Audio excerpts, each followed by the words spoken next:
Welcome to Java Forum. Now I am going to show you how to connect Node.js 14 long-term support version with Oracle database 19c, which is running on my local Windows 11 machine. Okay, so here you can see that I already installed Node.js 14 from zip.rg file, and it's already available in the Windows path. That is, it's already available in the Windows command line.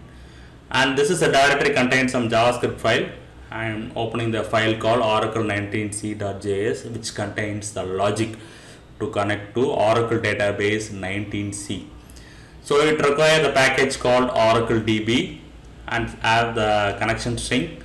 So connection string contains username, password and database URL. Using that only we are going to connect the person table, which will fetch the records and display in console. And this is the Oracle database 19c, which is running in my local Windows 11 machine. So select sharp from person.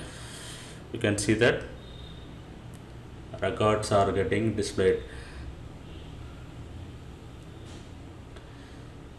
Okay, now I am going to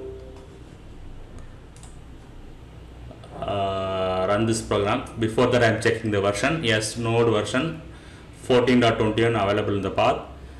So npm version, that is Node Package Manager 6.14 also available in the path. Okay, now I am going to install the package called oracledb, so which is required by this program. Okay, npm install oracledb. So this will download the Node.js module, that is Node.js package called oracledb.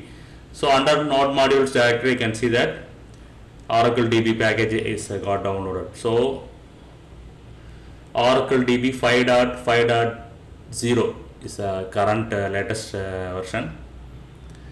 So you can navigate the data structure when you got some free time. Okay, now let me run this program, node-oracle19c.js. Yes, so I can able to fetch the records of person table and display the row in the console, display all the rows in the console successfully. So you can see that Oracle database 19c connectivity with Node.js 14 long-term support version is successful. So it required the package called oracledb.